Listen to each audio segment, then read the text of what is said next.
വിശ്വാസ് കുമാർ എന്ന് പറയുന്ന ഒരു യാത്രക്കാരന് എയർ ഇന്ത്യ ദുരന്തത്തിൽ പങ്കുണ്ടെന്ന് ഇപ്പോഴും ആരോപണങ്ങൾ ഉയരുകയാണ്. അതുകൊണ്ട് തന്നെ NIA-യുടെ നിരീക്ഷണത്തിലുമാണ് ഇയാൾ.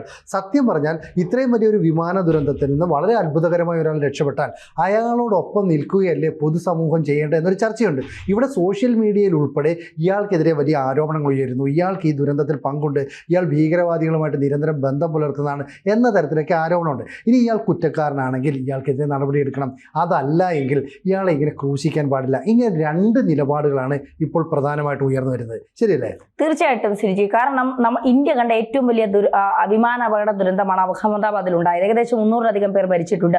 ഇപ്പോഴും 9-10 പേരുടെ DNA പരിശോധനയിൽ തിരിച്ചറിയാൻ പോലും കഴിഞ്ഞിട്ടില്ല. നമ്മുടെ പത്തനംതിട്ടയിലെ രഞ്ജിത നായർ എന്ന് പറയുന്ന സ്ത്രീ, അവർ കുടുംബം പുലർത്താനായി വിദേശത്തേക്ക് പോയി ജോലി ചെയ്യാൻ പോയ പെൺകുട്ടിയാണ്. 2 പിഞ്ചു കുഞ്ഞുങ്ങളുടെയും ഒരു അമ്മയുടെ ഏക അത്താണി. ഇതുവരെ അവരുടെ DNA ഫലം കിട്ടിയിട്ടില്ല എന്നുള്ളതാണ്. ഇനി അവരുടെ സഹോദരൻ ഇപ്പോൾ 8-9 ദിവസം കൊണ്ട് അഹമ്മദാബാദിൽ തമ്പടിച്ചിരിക്കുകയാണ്. അയാൾക്ക് പോകാൻ പോലും കഴിയുന്നില്ല.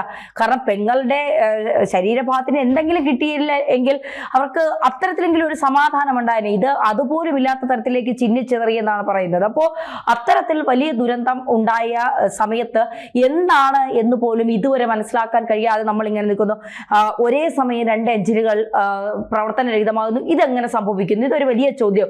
വ്യോമയാന വിദഗ്ധർ വരെ ചോദിക്കുന്ന ചോദ്യമാണ് ഇതെങ്ങനെ. ഇപ്പോൾ ഒരു വ്യോമയാന വിദഗ്ധനായ സ്റ്റീവ്, അദ്ദേഹം ഇതിൽ നിന്ന് റിട്ടയർഡായ ഒരു പൈലറ്റാണ്, മുൻ ക്യാപ്റ്റനാണ് അദ്ദേഹത്തിന് യൂട്യൂബിലൂടെ ചോദിക്കുന്ന ഒരു ചോദ്യമാണ്, എങ്ങനെയാണ് 2 എഞ്ചിനുകളും ഒരേ സമയം കേടാകുന്നത്?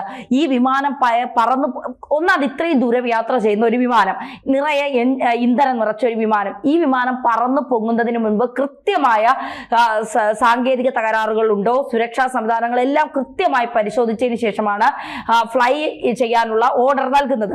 ആ ഫ്ലൈ ചെയ്യാനുള്ള ഓർഡർ നൽകുന്നത് വരെ വിമാനത്തിന് കംപ്ലൈന്റ് വരുന്നില്ല. പറന്നു പൊങ്ങി 30 സെക്കൻഡ് ആകുമ്പോൾ, അതായത് 600 മുതൽ 800 അടി വരെ മുകളിലേക്ക് പൊങ്ങുമ്പോൾ വിമാനത്തിന് പെട്ടെന്ന് കംപ്ലൈന്റ് ഉണ്ടാകുന്നു. വിമാനം പ്രതീക്ഷിക്കാത്ത രീതിയിൽ തകർന്ന് തരിപ്പണമാകുന്നു, തീഗോളമായി മാറുന്നു. ഒരു ആശുപത്രിയുടെ മെസ്സിലേക്ക് വിമാനം ഇടിച്ചിറക്കുന്നു. നിരപരാധികളായ മെഡിക്കൽ വിദ്യാർത്ഥികൾ പോലും മരണപ്പെടുന്നു എന്നുള്ള അവസ്ഥയിലേക്ക് എത്തുന്നു. അപ്പോൾ നമ്മൾ മൊത്തത്തിൽ ചിന്തിക്കുമ്പോൾ എവിടെയൊക്കെയോ നമ്മൾ പോലും അറിയാത്ത ഒരു നിഗൂഢത, ഒരു ദുരൂഹത, ഒരു അട്ടിമറി സാധ്യത, അത് തള്ളിക്കളയാൻ കഴിയില്ല എന്നുള്ളത് തന്നെയാണ് ഇതിൽ ഏറ്റവും എന്താ പറയുക, മികച്ച വൈദഗ്ധ്യം നേടിയിട്ടുള്ള പലരും അഭിപ്രായപ്പെടുന്നത് എന്നുള്ളതാണ്. മാത്രമല്ല, ഈ പറന്നുകൊണ്ടിരിക്കുന്ന വിമാനത്തിന്റെ എമർജൻസി വാതിൽ ഒരിക്കലും തുറക്കാൻ കഴിയില്ല. അത് തുറക്കണമെങ്കിൽ അതിന് കൃത്യമായി അത് പഠിച്ച ക്യാബിൻ ക്രൂ, അവർക്ക് മാത്രമേ ഈ വിമാനത്തിന്റെ എമർജൻസി വാതിൽ തുറക്കാൻ കഴിയും. ഒരു വിമാനത്തിന് 2-3 എമർജൻസി വാതിലുകൾ ഉണ്ട് എന്നാണ് പറയുന്നത്. അപ്പോ അത്തരത്തിൽ വിശ്വാസ് കുമാറിന് എങ്ങനെയാണ് ഈ എമർജൻസി വാതിൽ തുറന്ന് പുറത്തേക്ക് ചാടാൻ കഴിഞ്ഞത്? ഇനി വിമാനം ഇടിച്ചിറങ്ങിയപ്പോൾ അതിന്റെ ആഘാതത്തിൽ എമർജൻസി വാതിൽ തുറന്ന് പൊട്ടിത്തെറിച്ചതിന്റെ ഫലമായി ഇയാൾ പുറത്തേക്ക് ചാടിയതാണ്. നമുക്കറിയാം ചിത്രങ്ങളിൽ വിശ്വാസ് കുമാർ നടന്നു വരുന്നത് അത്രയും കഠിന ഹൃദയനായ ഒരു മനുഷ്യനാണെന്ന് നമുക്ക് തോന്നിപ്പോകും അദ്ദേഹം. കാരണം ഇടത് കൈയിൽ മൊബൈൽ പിടിച്ചുകൊണ്ട് ചെറിയ ഗുരുതരമായ പരിക്കുകളില്ല, ചെറിയ പരിക്കുകൾ, കണ്ണിനാണ് പരിക്ക് കുറച്ച് കൂടുതൽ. പരിക്കുകളോടെ നടന്നു വന്നിട്ട് അദ്ദേഹം അവിടെ നിൽക്കുന്ന ആളുകളോട് പറയണം, ഈ വിമാനത്തിലുണ്ടായിരുന്ന ആളാണ് ഞാൻ രക്ഷപ്പെട്ടു എന്ന് പറയുകയാണ്. അപ്പോൾ ആ ചിത്രങ്ങളൊക്കെ ഇപ്പോൾ സോഷ്യൽ മീഡിയയിൽ വൈറലാണ്. അപ്പോൾ ആളുകൾ ചോദിക്കുന്നത്, ഇപ്പോൾ നമ്മുടെ നാട്ടിലൊരു കാർ അപകടം ഉണ്ടായാൽ, ഒരു കൊലപാതകം ഉണ്ടായാൽ, ഒരു പീഡനം ഉണ്ടായാലൊക്കെ ഒരു പ്രാഥമിക വിലയിരുത്തലുണ്ടാകും പോലീസിന്റെ ഭാഗത്ത് നിന്ന്. പോലീസ് പറയുന്നത് ഇങ്ങനെയാണ് എന്നൊരു പ്രാഥമിക വിലയിരുത്തൽ ഉണ്ടാകും. 5 പേരെ അടിച്ചു കൊന്ന അഫാൻ, ചുറ്റിയും കൊണ്ട് അടിച്ചു കൊന്ന അഫാൻ പോലീസ് സ്റ്റേഷനിലേക്ക് നേരിട്ട് പോയി കീഴടങ്ങിയപ്പോഴും പിറ്റേ ദിവസം രാവിലെ തന്നെ ഇയാൾ എന്തിനാണ് ഈ കൃത്യം ചെയ്തത് എന്നുള്ളതിന്റെ ഒരു ഏകദേശ രൂപം പോലീസ് പുറത്തുവിട്ടതാണ്. ഇവിടെ ഇതിലും വലിയ അന്വേഷണ ഉദ്യോഗസ്ഥർ, NIA പോലുള്ള അന്വേഷണ ഉദ്യോഗസ്ഥർ ഇവിടെ എത്തിയിട്ട് പോലും 12-13 ദിവസം കഴിഞ്ഞിട്ട് പോലും എന്തുകൊണ്ട് ഈ വിമാനത്തിന് സംഭവിച്ചു എന്നുള്ളൊരു പ്രാഥമിക നിഗമനം പോലും പുറത്തു പറയാൻ ഇവർ മടിക്കുന്നത് എന്തിനാണ്? മാത്രമല്ല, 2 ബ്ലാക്ക് ബോക്സുകളുണ്ട് വിമാനത്തിന് പുറകിലും മുന്നിലും. ഈ 2 ബ്ലാക്ക് ബോക്സുകളിൽ ഒരെണ്ണത്തിന് ചില തകരാറുകളുണ്ട് എന്ന് പറയുന്നു. ഈ 800 അടി മുകളിൽ പറന്ന ഒരു വിമാനം നിലം പതിച്ചിട്ട് അതിന്റെ ബ്ലാക്ക് ബോക്സിന് കംപ്ലൈന്റ് ഉണ്ട് എന്ന് പറയുമ്പോൾ അവിടെ തന്നെ വലിയൊരു ദുരൂഹതയുണ്ട്. വലിയ രീതിയിൽ പറക്കുന്ന വിമാനങ്ങൾ കടലിനടിയിലേക്ക് പതിക്കുമ്പോൾ പോലും, വലിയ ഉയരങ്ങളിൽ നിന്ന് പതിക്കുമ്പോൾ പോലും ബ്ലാക്ക് ബോക്സിന് വലിയ രീതിയിലുള്ള അപകടം സംഭവിക്കാറില്ല. അപകടമേ സംഭവിക്കാറില്ല. പിന്നെ എങ്ങനെയാണ് ഈ ബ്ലാക്ക് ബോക്സിന് അപകടം സംഭവിച്ചത്? മാത്രമല്ല ഇത് ഇവിടെ 9 കോടി ചിലവാക്കി ഇവിടെ ഒരു ലാബ് നമുക്കുണ്ട് ഇത് പരിശോധിക്കാനായി. പക്ഷെ ഇവിടെ നിന്ന് എന്തിനാണ് ഇത് അമേരിക്കയിലേക്ക് തന്നെ കൊണ്ടുപോയി പരിശോധിക്കണമെന്ന് ആർക്കാണ് ഇത്ര നിർബന്ധം? അപ്പൊ എന്തോ മറയ്ക്കണം ആർക്കൊക്കെയോ ചേർന്ന്. ഇതിൽ അട്ടിമറി ഉണ്ടെങ്കിലും ദുരൂഹത ഉണ്ടെങ്കിലും അത് മറയ്ക്കണം. അത് പുറത്ത് വരിക തന്നെ വേണം. കാരണം നിരന്തരം എയർ ഇന്ത്യയുടെ വിമാനങ്ങൾ ഇപ്പോൾ റദ്ദാക്കുകയാണ്. അതിന്റെ പിന്നിലെ കാരണം എന്താണ്? സാങ്കേതിക പിഴവെന്നാണ് പുറത്തു പറയുന്നത്. സാങ്കേതിക പിഴവ് മാത്രമാണോ? അതും അന്വേഷിക്കണം. ഇപ്പൊ വിശ്വാസ് കുമാറിനെതിരെ പുറത്തു വരുന്നത് സിരിജി നേരത്തെ സൂചിപ്പിച്ചതുപോലെ ഇയാൾ ഒരു ബ്രിട്ടീഷ് പൗരനാണ്, ഇന്ത്യൻ വംശജനായ ബ്രിട്ടീഷ് പൗരനാണ്. ഈ ബ്രിട്ടനിൽ ഇപ്പോൾ ഇസ്ലാമിക തീവ്രവാദം പന്തലിച്ചുകൊണ്ടിരിക്കുന്ന ഒരു സമയം കൂടിയാണ്. അപ്പോൾ ഈ സമയത്ത് സോഷ്യൽ മീഡിയ പറയുന്നത് ഇയാൾ ഒരു ഭീകരവാദ ബന്ധമുള്ള ആളാണ്, അതുകൊണ്ടാണ് ഇയാൾക്ക് രക്ഷപ്പെടാനുള്ള പഴുതുകൾ അവർ ഒരുക്കിയിട്ടിട്ടാണ് ഇത്തരത്തിലൊരു അപകടം നടത്തിച്ചത് എന്നൊക്കെയുള്ള ചില വിവരങ്ങൾ വരുന്നു. ഇതിൽ ഏറ്റവും പ്രധാനപ്പെട്ടത് ആദ്യമേ സൂചിപ്പിച്ചതുപോലെ എങ്ങനെയാണ് 2 എഞ്ചിനും ഒരേ സമയം പ്രവർത്തനരഹിതമായത്? ആദ്യം വന്ന സമയത്ത് ചില വ്യോമയാന വിദഗ്ധർ പറഞ്ഞത് പൈലറ്റ് ആത്മഹത്യക്ക് തിരഞ്ഞെടുത്ത വഴിയാണ് ഇതെന്നാണ്. ഇതിലുള്ള ഒരു പൈലറ്റ് ആത്മഹത്യക്ക് തിരഞ്ഞെടുത്ത വഴി എന്നുള്ളതാണ്. പിന്നീട് അതിനെക്കുറിച്ച് കൃത്യമായ വിവരങ്ങൾ പുറത്തു വന്നില്ല. അപ്പോൾ ഇതിലെ യാത്രക്കാരെ ഓരോരുത്തരുടെയും ബാക്ക്ഗ്രൗണ്ടുകൾ പരിശോധിക്കുന്നുണ്ടോ? ഇപ്പോൾ വിശ്വാസ് കുമാർ ഹോട്ടലിലാണ്, അദ്ദേഹം എന്നയുടെ നിരീക്ഷണത്തിലാണ്. അദ്ദേഹം ആരെയൊക്കെ കാണുന്നു, ആരെയൊക്കെ ഫോൺ വിളിക്കുന്നു, അദ്ദേഹത്തിന് കാണാൻ ആരൊക്കെ വരുന്നു, ഇതൊക്കെ നിരീക്ഷണത്തിലിരിക്കുന്ന കാര്യങ്ങളാണ്. മാത്രമല്ല ഇപ്പുറത്തേക്ക് നോക്കുമ്പോൾ ഈ എയർ ഇന്ത്യ വിമാനം പറന്നു പൊങ്ങുന്നതിന് മുൻപ് ഈ ഗ്രൗണ്ട് സ്റ്റാഫിൽ ഉണ്ടായിരുന്നവരെ, ഈ ക്ലീനിങ് ജോലിയിൽ ഉണ്ടായിരുന്നവർക്ക് വരെ അവരുടെ മൊബൈലുകൾ പിടിച്ചെടുക്കുന്നു, അവരെ ചോദ്യം ചെയ്യുന്നു, CCTV ദൃശ്യങ്ങൾ പരിശോധിക്കുന്നു. അപ്പോൾ വെറുതെ ഇപ്പോൾ എഞ്ചിൻ കംപ്ലൈന്റ് ആയ ഒരു വിമാനം അപകടം സംഭവിക്കുകയാണെങ്കിൽ എന്തിനാണ് ഇത്രയും പരിശോധന നടത്തുന്നത് എന്നുള്ള ഒരു വലിയ ചോദ്യം ഇവിടെ വരുന്നു. ഇവിടെയാണ് സംശയത്തിന്റെ മുൾമുനകൾ നമ്മൾ ചോദിച്ചുകൊണ്ടേയിരിക്കുന്നത്. ശരിക്കും പറഞ്ഞ ഒരു കോൺസ്പിറസി തിയറിയാണ് ഇവിടെ ഉയർന്നു വരുന്നത്. കാരണം കോൺസ്പിറസി തിയറി അനുസരിച്ച് വിശ്വാസ് കുമാറിന് ഈ പറയുന്ന ബ്രിട്ടനിലെ ഭീകരവാദ സംഘടനയുമായിട്ട് ബന്ധമുണ്ടെങ്കിൽ സ്വാഭാവികമായി ഇത്തരം ഒരു പ്രശ്നമുണ്ടാകാം. കാരണം വിമാനത്തിനുള്ളിൽ നിന്ന്, കോക്പിറ്റിൽ നിന്ന് എയർ ട്രാഫിക് കൺട്രോളിലേക്ക് പോകുന്ന മെസ്സേജ് മെയ്ഡേ എന്ന് പറഞ്ഞിട്ടാണ്. എന്ന് പറയുന്നത് വളരെ അടിയന്തര സാഹചര്യത്തിൽ ഉണ്ടാകുന്ന ഒരു മെസ്സേജ്. അത് പാനിക്കാകുന്ന സിറ്റുവേഷനിലുണ്ടാകാം, ഭയപ്പെടുന്ന സിറ്റുവേഷനിലുണ്ടാകാം, എങ്ങനെ വേണമെങ്കിലും ഉണ്ടാകാം. അങ്ങനെ ഉണ്ടാകുന്ന സിറ്റുവേഷനും മറുപടിയായിട്ട് എയർ ട്രാഫിക് കൺട്രോളിൽ നിന്ന് റിപ്ലൈ മെസ്സേജ് അവിടെ ചെല്ലുമ്പോഴേക്കും വിമാനം ഇവിടെ ദുരന്തത്തിൽപ്പെട്ട് കഴിഞ്ഞു. അപ്പോൾ എമർജൻസി എക്സിറ്റ് ഈ വിമാന ദുരന്തമുണ്ടായ ആഘാതത്തിൽ തെറിച്ചു പോവുകയാണെങ്കിൽ ഒരുപക്ഷെ ഇയാൾ പുറത്തേക്ക് ചാടിയതായിരിക്കാം. തൊട്ടടുത്തേക്ക് ആളുകളൊക്കെ മരിച്ചിട്ടുണ്ട്, അല്ലെങ്കിൽ ആ ദുരന്തം കണ്ടിട്ട് ഒന്നും നോക്കാനില്ലാത്തവനെടുത്ത് ചാടുന്നാകാം. അങ്ങനെ സംഭവിക്കാം. ഇനി മറ്റൊരു രീതി, അതായത് കോൺസ്പിറസി തിയറിയുടെ മറ്റൊരു വശത്തേക്ക് കടന്നു കഴിഞ്ഞാൽ ഏതാണ്ട് പഴയ കാലത്തൊക്കെ വിമാനങ്ങളെ ഹൈജാക്ക് ചെയ്തുകൊണ്ട് തടവിൽ കഴിയുന്നവരെ മോചിപ്പിക്കാനോ അല്ലെങ്കിൽ കൂടുതൽ പണം കിട്ടാനോ ഒക്കെ ബന്ദികളെ വെച്ച് വില പേശുന്ന ഒരു തന്ത്രമുണ്ട്. പക്ഷെ ആധുനിക കാലത്ത് ഭീകരവാദികളുടെ, തീവ്രവാദികളുടെ തന്ത്രം എന്ന് പറയുന്നത് ഒരു കൂട്ടം നിരപരാധികളായ ജനങ്ങളെ കൊന്നുകൊണ്ട് ആ ഭരണകൂടങ്ങൾക്ക് വലിയ ഭീഷണി സൃഷ്ടിക്കുക, അവർക്ക് മുന്നറിയിപ്പ് നൽകുക. ഇവിടെയും എയർ ഇന്ത്യയുടെ ഒരു വിമാനം പറന്നുയർന്ന മിനിറ്റുകൾക്കുള്ളിൽ, അല്ലെ 10 മിനിറ്റുകൾ പോലും എടുക്കുന്നതിന് മുമ്പ് ഒരു വിമാനം തകർന്നു എന്ന് പറഞ്ഞാൽ ഗ്രൗണ്ട് ക്ലിയറൻസ് പൂർണ്ണമായും കിട്ടിയതിന് ശേഷമാണ് വിമാനം പറന്നുയരുന്നത്.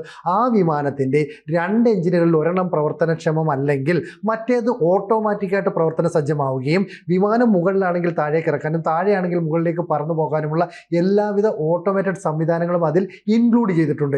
എന്നിട്ടും ഇത് സംഭവിച്ചിട്ടുണ്ടെങ്കിൽ ഇതൊരു പക്ഷേ ഭീകരാക്രമണമായിരിക്കാം. എന്ന് പറഞ്ഞാൽ എയർ ഇന്ത്യ വിമാനത്തിലെ ഒട്ടനവധി ആളുകളെ ഒരുപോലെ കൊലപ്പെടുത്തുന്നു. ഇതിൽ പാസഞ്ചേഴ്സ് ലിസ്റ്റ് എടുത്തു കഴിഞ്ഞാൽ നിരവധി UK പൗരന്മാരുണ്ട്, ഇന്ത്യൻ പൗരന്മാരുണ്ട്. അപ്പോൾ UK വിരോധമുള്ള, ഇന്ത്യയോട് വിരോധമുള്ള ഒരു ഭീകര സംഘടനയ്ക്ക് ഇത്തരം ഒരു ആക്രമണം നടത്താൻ പ്ലാൻ ഉണ്ടെങ്കിൽ ഇത്തരം ഒരു സംഭവം വിമാനത്തിനുള്ളിൽ വെച്ച് എക്സിക്യൂട്ട് ചെയ്യാൻ വളരെ താമസമോ പ്രയാസമോ ഉണ്ടാകില്ല. അതുകൊണ്ടാണ് നാഷണൽ ഇൻവെസ്റ്റിഗേഷൻ ഏജൻസി ഉൾപ്പെടെയുള്ള രാജ്യത്തെ പ്രധാന അന്വേഷണ ഏജൻസികൾ ഈ വിശ്വാസ് കുമാറിനെ സംശയത്തിൻ്റെ മുന്നിൽ നിർത്തുന്നത്. കാരണം ഇയാളെ ചോദ്യം ചെയ്യുക മാത്രമല്ല, ഹിപ്നോട്ടിസ് ചെയ്ത് ഇയാളുടെ മനോനിരകൾ പോലും തിരിച്ചറിയാൻ ഇവർ ശ്രമിക്കും. കാരണം നമ്മൾ ഇതുവരെ കണ്ടിട്ടില്ലാത്ത, നമ്മൾ ഇതുവരെ കേട്ടിട്ടില്ലാത്ത തരത്തിലുള്ള ഒരു വിമാന ദുരന്തമാണ് എയർ ഇന്ത്യ സംഭവിച്ചത്. ഇതിനെ തുടർന്ന് 7 or 8 ഫ്ലൈറ്റുകളുടെ സർവീസുകൾ റദ്ദാക്കുകയോ അല്ലെങ്കിൽ അറ്റകുറ്റപ്പണിക്കായിട്ട് പറന്നു ഉയർന്നതിന് ശേഷം താഴെ ഇറക്കുകയോ ചെയ്തിട്ടുണ്ട്. ഇവിടെയെല്ലാം തന്നെ നമ്മുടെ വിമാനങ്ങൾക്ക് കപ്പാസിറ്റി ഇല്ലാത്തതാണ്, നമ്മളുടെ വിമാനങ്ങൾ ഗുണകരമല്ല എന്നുള്ള രീതിയിൽ ഒരു വാദമുയരുന്നു. ഇതിൻ്റെ പ്രധാന കാരണം ഒരു കാലത്ത് കാനഡയിൽ നിന്ന് ഉയർന്നു വന്ന ഖലിസ്ഥാൻവാദികൾ കൃത്യമായി പറഞ്ഞിരുന്നു, എയർ ഇന്ത്യയുടെ വിമാനങ്ങൾ ഞങ്ങൾ തകർക്കും എന്ന് പറഞ്ഞാൽ ഇന്ത്യൻ വിമാനങ്ങളെ തകർക്കും. അപ്പോൾ അപ്പോൾ ടാറ്റയുടെ കയ്യിൽ നിന്ന് ഇന്ത്യ ഗവൺമെൻറ്റിൻ്റെ കയ്യിലേക്ക് തിരിച്ച് ടാറ്റയുടെ കയ്യിലേക്കൊക്കെ പോകുന്ന എയർ ഇന്ത്യയെ ലക്ഷ്യം വെക്കുന്ന ഖലിസ്ഥാൻവാദികളുണ്ട്. ഖലിസ്ഥാൻവാദികൾക്ക് കാനഡയിൽ നിന്ന് UK യുമായി ബന്ധപ്പെടാനോ അമേരിക്കയുമായി ബന്ധപ്പെടാനോ വലിയ പ്രയാസമൊന്നുമില്ല. അപ്പോൾ ഇത്തരത്തിലുള്ള ബന്ധങ്ങൾ ഡൈവേർട്ട് ചെയ്തു പോകുന്നത് കൊണ്ടാണ് വിശ്വാസ് കുമാറിനെ വീണ്ടും സംശയത്തിൻ്റെ നിലയിൽ നിർത്തുന്നത്. ഇപ്പോൾ ഇവിടെ എന്താ, ബ്ലാക്ക് ബോക്സ് പരിശോധിക്കുകയോ കോക്പിറ്റിലെ വോയിസ് റെക്കോർഡ് പരിശോധിക്കുകയോ ചെയ്താൽ ഇതിൻ്റെ കൃത്യമായ വിവരങ്ങൾ നമ്മുടെ സാങ്കേതിക വിദഗ്ധർക്ക് അറിയാൻ കഴിയും. ഇത് ലോകമെമ്പാടുമുള്ള വ്യോമയാന രംഗത്തെ വിദഗ്ധരുടെ നിലപാടാണ്. പക്ഷേ ഈ ബ്ലാക്ക് ബോക്സ് പരിശോധിക്കാൻ ഇന്ത്യയിൽ സംവിധാനങ്ങളില്ലെന്നും ഇത് അമേരിക്കയിലേക്ക് കൊണ്ടുപോകണം എന്നുമുള്ള ഒരു തിയറി ഇവിടെ വരുന്നു. എന്ന് പറഞ്ഞാൽ രാജ്യത്തെ അന്വേഷണ ഏജൻസികൾക്ക് വ്യോമ മേഖലയ്ക്ക് വ്യോമരംഗത്തെ വിദഗ്ധർക്കൊക്കെ തന്നെ സംശയത്തിൻ്റെ ചില വിത്തുകൾ പാകാനാണ് ഉപകരിക്കുന്നത്. എന്തിനാണ് ഇത്തരം നിലപാട് സ്വീകരിക്കുന്നത്? മാത്രമല്ല, വിമാനം പറന്നുയർന്ന് മിനിറ്റുകൾക്കുള്ളിൽ ഈ വിമാനം താഴെ വീഴണമെങ്കിൽ പെട്ടെന്ന് പൈലറ്റ് പാനിക്കായിട്ട് ഈ പറയുന്ന ആരെങ്കിലും ഭീഷണിപ്പെടുത്തിയിട്ടുണ്ടെങ്കിൽ അവരുടെ നിർദ്ദേശം അനുസരിച്ച് എന്തെങ്കിലും മൂവ്മെൻറ്റ് നടത്തണം. അതിന് അയാൾ തയ്യാറാകാതിരിക്കാം. ഇനി പൈലറ്റുമാരെ സംശയിക്കണമെങ്കിൽ അവർക്ക് അങ്ങനെ സംശയിക്കേണ്ട യാതൊരു ബാക്ക്ഗ്രൗണ്ടും ഇല്ല എന്നാണ് പുറത്തു വരുന്ന വിവരം. ഇവർ ഫാമിലിയായിട്ട് വളരെ സന്തോഷത്തോടെ കഴിയുന്നവരാണ്. 8000 മണിക്കൂറും 3000 മണിക്കൂറോളവും ഒക്കെ വിമാനം പറത്തിയ പൈലറ്റും കോ പൈലറ്റുമാണുള്ളത്. അപ്പോൾ അവരുടെ ഭാഗത്തുനിന്ന് അങ്ങനെ ഒരു സാധ്യതയില്ല.